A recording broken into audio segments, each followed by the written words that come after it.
Well, hey, hello, hi, my name is Andrew Chiles, and you're on my Twitch today. We're going to be discussing Canada's Drag Race Season 3, Episode 6, Cosmetic Queens. And today I have Mira May. Hi guys, how's it going? As well as Lola Jett. Hey! They are new to the channel, so make sure that you go give them some love. We have all of our social medias down below, so make sure that you go follow us. Do you think Lady Boom Boom was a frontrunner? Absolutely. I thought she was going to win the season. If I didn't know any spoilers, I would have. Yeah.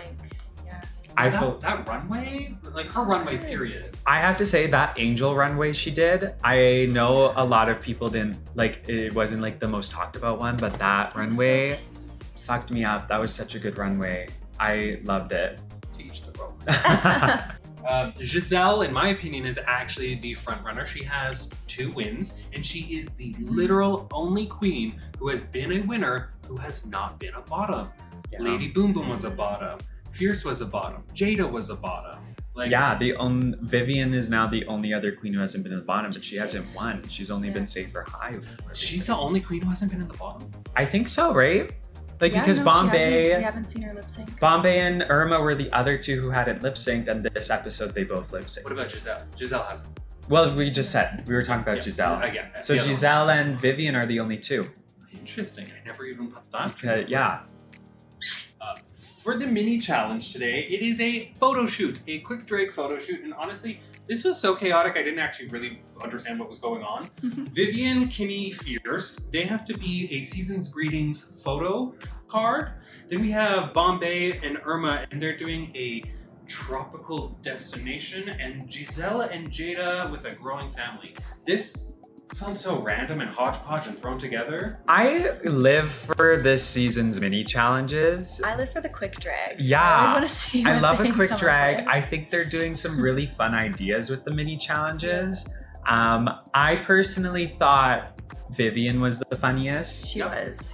She was the one who made me crack up the most, and Giselle also. So I would have given it to one of the 2 of them, but I thought in a challenge like this, you can give it to anyone because. And it's weird that they only gave it to one person and not the group or something. That was kind of strange. And Jada was funny, so it was ridiculous. I was also confused the entire time, but everyone looked stupid, and I think that's the way to do quick drag is just look as dumb as possible. And so Jada wins $2,500 thanks to and courtesy of Dirt Squirrel. Work. We love some Dirt Squirrel. Yeah, Dirt Squirrel is a Vancouverite brand. Yes, I don't think I own any Dirt Squirrel, but I know I know a lot of friends who own Dirt Squirrel and they love it. I have like 20 fans and probably like 3 underwears from them. But mostly fans. I purchase a lot of. When you're gay. Vivian is first on the runway. She is wearing this beautiful paint-inspired outfit, and she does a little reveal. And I love, Brad said it, this is a reveal you did not see coming. Yeah. And the fact that she wielded the brushes as the reveal puller, I think that was so smart and conceptual. On my channel, we have a root, which is, oh my gosh, what's a toot? Yeah, a toot. We have a root, which is a toot. We have an aboot, which is a boot. And then we do double for our shoot. In my opinion, I think that this is I want to put it at a double. I think maybe knowing everybody else's outfits, I might actually put this at the double. This is a high top route for me though, for sure. Yeah. It's gorgeous, conceptual, and I love it. It's just so smart. Like the silhouette's perfect. It's still her. Like it's still that campy, like super smart thought out character. This is the most beautiful she's looked too, like the makeup and the hair. It's absolutely stunning, and I'm obsessed with the way the hair goes into the paint. Yeah, you know. I think she looks stunning. This is definitely a double for me, and I think what really puts it over the edge is the fact that the reveal was like I did not see it coming, and I like gasped when she did it. Like that it unrolled. I think instead of it just plopping down, the fact that it rolled. And it didn't put the silhouette at risk at all either, you know, because usually you'll do a reveal and then the silhouette looks ugly after you do the reveal, but she did it in a really good way. Yeah, I thought she should have won. Really? Yeah, I was like, yeah. Vivian Vanderpussy. Yeah, she put her entire Vivian Vanderpussy into this. Nice. Yeah. Irma Gerd is next on the runway. This is such a beautiful concept, the whole paint by numbers, the way that she split it into her hair and then also had the numbers in her hair. maybe this might actually be my double. It's so conceptual. I only wish that there was more coloring on it instead of just like white, blue, and red. But that's such a minor critique. Yeah. What do you think? I like that she stuck to the color palette and didn't go like, because everyone else kind of did do that. They just like slapped a bunch of colors on, right? That's fair. And it was very true to her style too, kind of that like 50s kind of it's really edited too. Yeah. And her makeup looks so beautiful, which usually I'm not a huge fan of Irma's face. Yes, this one This is her best look that she's done. Yeah, she looks the paint by numbers is just so smart. The placement of where the like different places are, you know what I mean, is so well done. The little paint necklaces and earrings and bracelets. I didn't even notice. Yeah, that. it's the little like paint pots. I love it. It's so beautiful. I wish the skirt just came out a little bit more, like it had more of a poof. But that's the only like critique I can give this because she looks like flawless, honestly. This is the best she's looked. It's such a good idea. Yeah. Oh, and it's a root. It's a root? Yes. Bombay is on the runway celebrating Holi, which is a holiday celebrated to celebrate spring. Wow, that was stupid of me. It's a spring holiday. It's a spring holiday. We know what we're saying. Again, like the girls brought it on this runway. I love her makeup for this. I love how she brought it into the hair. I can only imagine how long this would have taken because it is so much blending all those colors into each other, and I think the concept is 10 out of 10 for sure. I love this outfit. The one thing I'll say is the longer I looked at it as she was getting critiqued, the more things started to poke out that I was like the stoning's really lazily done. Yeah. Like the stoning's not well done at all, and in my opinion, it kind of looks a little cheaper. I wish she didn't stone it because the dress looked so beautiful, and she walked out. I was like, this is so gorgeous. Like she looked absolutely beautiful. I think her makeup looks the best it's looked this entire season. She got the smaller note here really well. So I think, like she's such a model. Like she really has that body, and she did a big puffy dress in a way that was so tasteful. I love it. I think maybe had she had something more for her waist to be cinched in, I would have loved the look a little bit more. Or had she come out in a more like legitimate schmuck, like Manila during her All-Stars when she did the painting thing, like that kind of a schmuck. I think I would have liked this silhouette a little bit better. I don't know if I agree. I think I know what she's going for, right? Where it's coming from the boob, like the entire dress is coming from the boob. Needs to be like tighter. I don't really think she needed to cinch for this. I think it works the way it does because think about like Shea Coulee's final runway in season 5 of All Stars. It's that same silhouette where it comes from right here. I think it works, especially because she has her like everything's out here. Shea Coulee's isn't shorter. This seems too like grand and big for it to be coming from the boob. I think, again, had it been more like that Manila style schmuck coming from the boob, though, I think I would have liked it more, but it's too big, and I think she loses too much of herself. I get the idea. I get the idea of what she's going for, and I really like it. It's a root for me. Yeah, it's a root. It's a root. I'm not comparing things, but this is something Kendall Jenner would have worn, could have worn, and I can see this for everybody. I love it.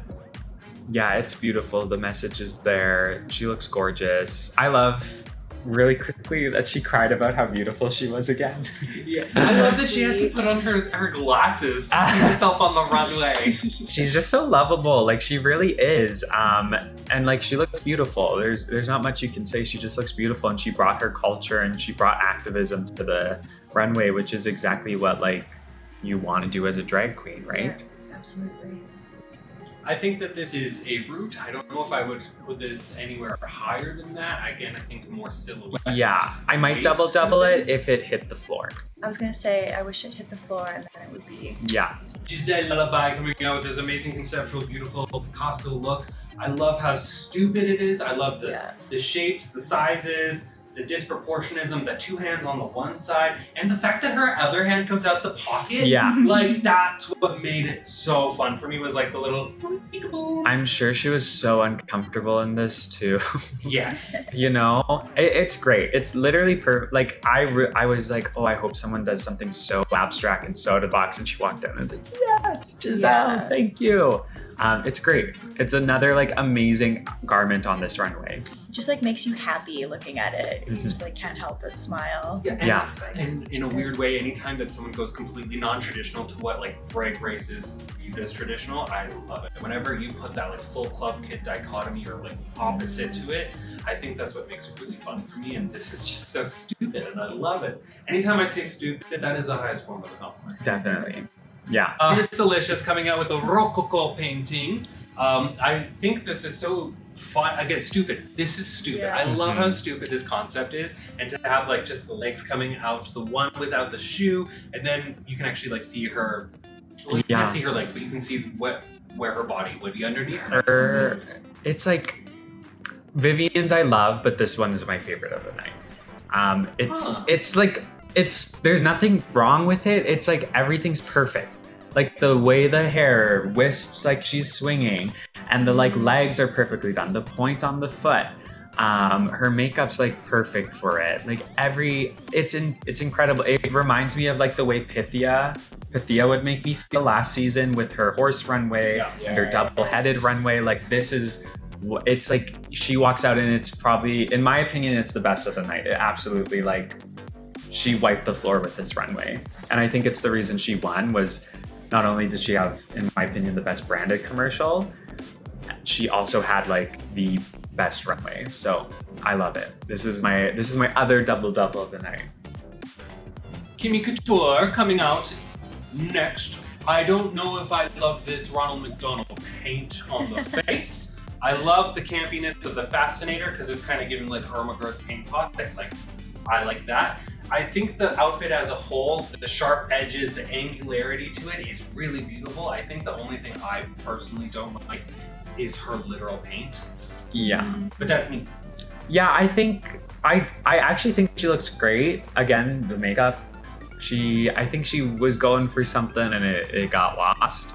But I think the only reason they said runway isn't that strong is because she was standing next to like 5 or 6 really, really, really well done runways, and this just happened to be the one runway where she was like the only one who didn't bring something like groundbreaking. Really unique too. I might say I haven't given a root this episode or an aboot this episode, so I'm gonna aboot Kimmy just for fun. I think it's a very soft root. Okay. It's a boot for me. It's a boot? Okay, sweet. Lola and I have a lot of the same opinions today. Mira, who are you? So in this maxi challenge for the palettes, we have Vivian doing the Cat Mom palette. I'm not lonely.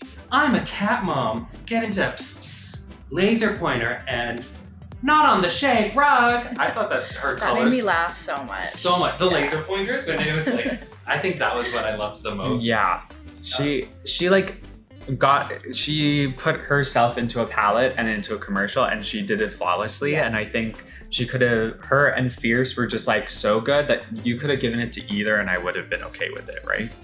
It was more memorable to me than the Fierce's. cat. Yeah. But yeah, I do think if I'm gonna think of either of them in like a year, I'll probably remember Cat Mom over Fierce by Fierce, right?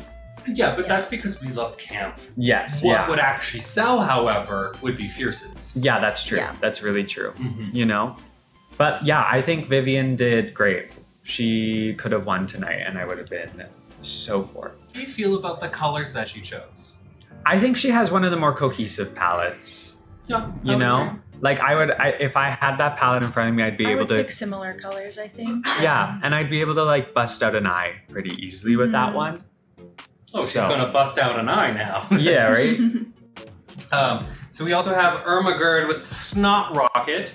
It's 6 stellar shades that'll take you to infinity and past infinity. That was really funny. That was so funny to me. I didn't catch it the first time I watched it, and then the second time I watched it, I was like painting and I like had to stop my eyeliner because I like laughed out loud. I love that she's like immediately says it to the mirror first, and then she's like, and past infinity. Yeah, it's really... She had good ideas. I understand why she was in the bottom because it was a bit all over the place. But when I think of like the Irma brand, I mean, she walked in a literal snot situation and did a snot rocket. And I think that even had this snot rocket actually been produced in real life, like it actually could sell. Like I think a green palette like that and calling it something so stupid would sell like that. Yeah, I do think she's the exception to the white and black thing I said, because I wish she just did a bunch of like crazy colors and was like marketed as like a pop of color, add a pop of color to your look kind of thing,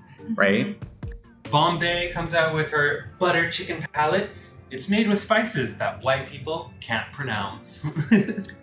She had such funny lines, such good ideas, but I 100% agree that like there were some points where it just didn't make sense. Like she would say something and then it wouldn't make sense with the next thing she said. And again, I don't think that the colors were as cohesive to the name. No, I wouldn't buy the palette. I wouldn't buy the palette.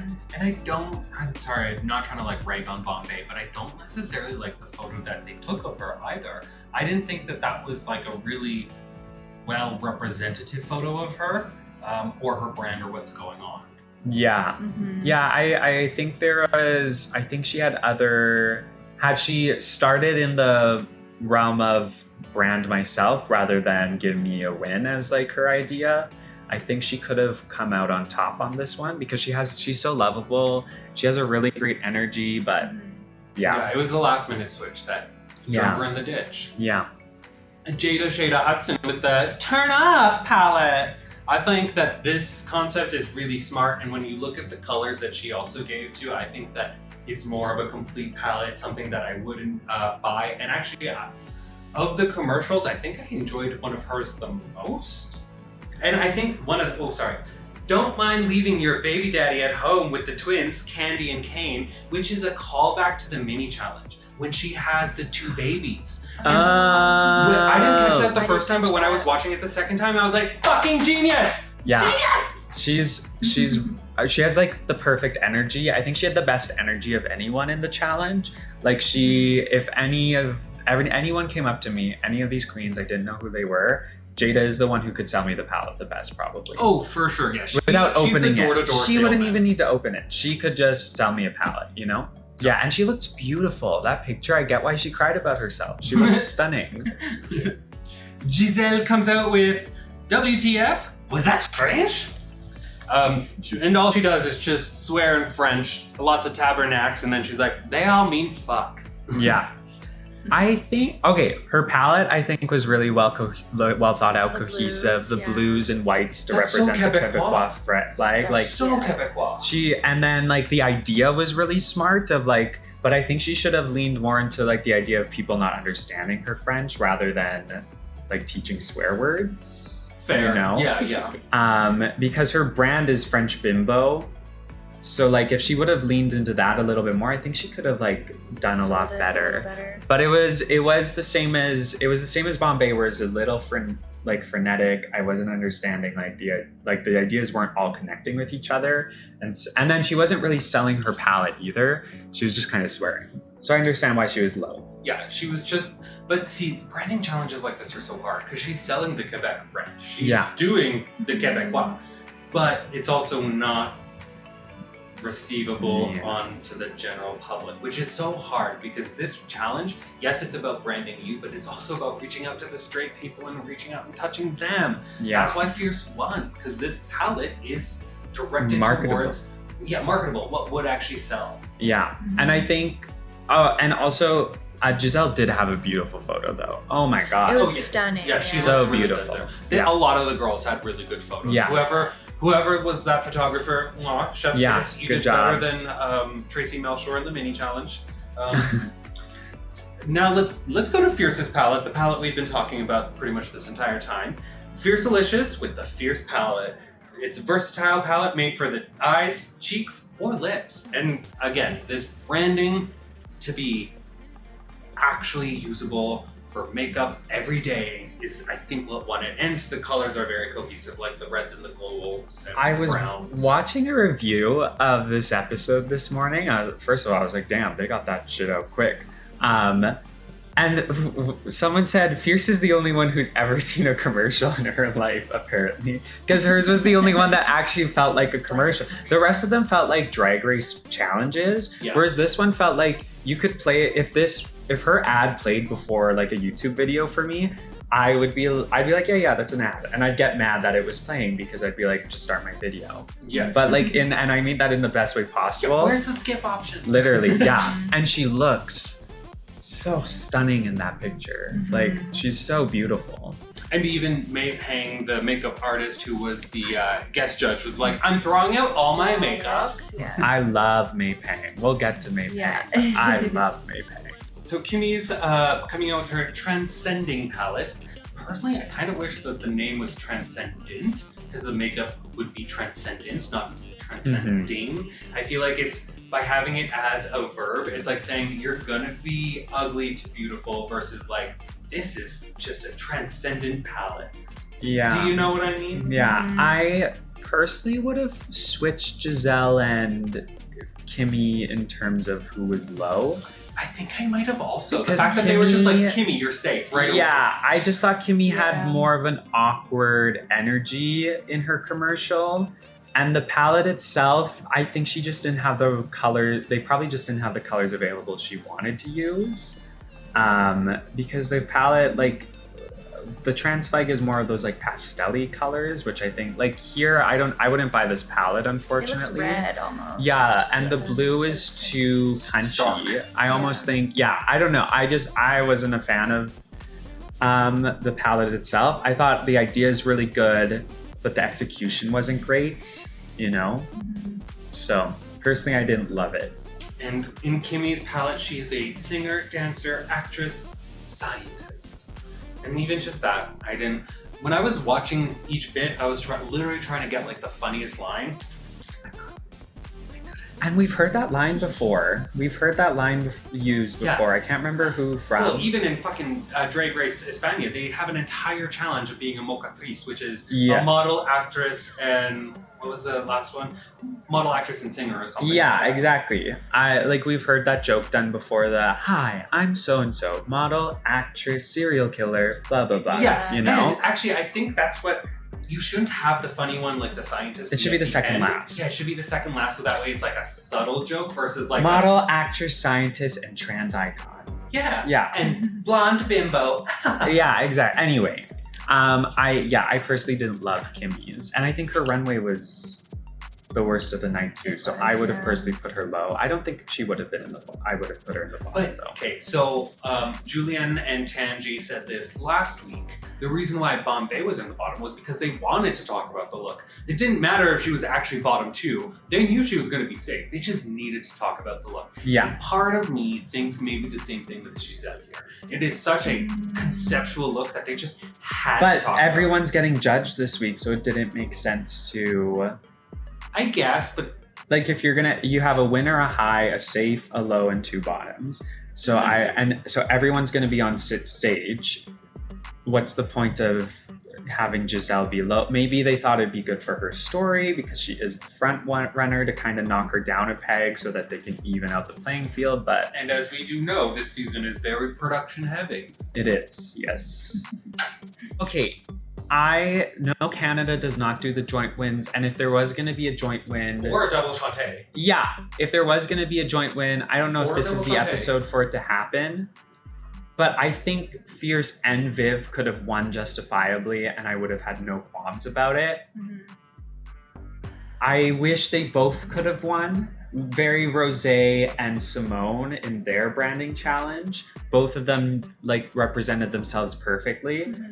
And that's what happened with Viv and Fierce, is they both represented themselves perfectly. It's the best either of them have looked on the runway. So what do you do in that kind of situation, right? I do agree though, I think it'd be smart for Vivian to pop off next episode. Yeah. You know? She have because a full Jimbo, a full Alaska. And the only person anyone's talking about right now is Fierce.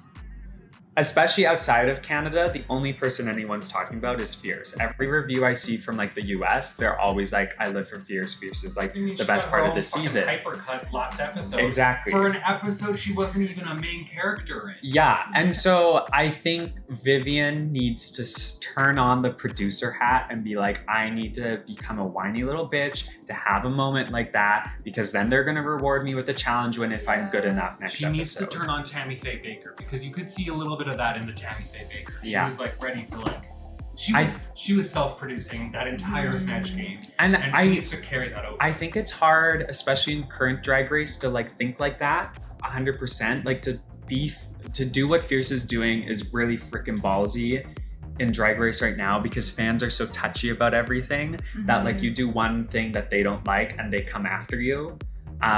Like even I've done it. Like when Jinx won, I was so upset about her not winning. I didn't push down Jinx in any way, but I did tweet about it. I was talking about like it. Like if you do something crazy, people are going to talk about it, and it opens you up to hate and like death threats and that kind of thing. So I think it is like a scary thing to like be like, I'm going to throw a little hissy fit about not winning. But I also think it's a smart thing with a season like this. Out of that situation, that entire bubble that is Drag Race, and look at yourself and be like, if I be the bratty one, they're going to pay attention to me. Yeah. But I think it's like it's the smartest thing to do right now with 900,000 seasons of Drag Race happening. Right? Because like I've seen some reviewers say this is getting canceled. Did you hear about that? Holland? Yeah, Holland and Philippines are both. Or Thailand. Holland and Thailand are both. But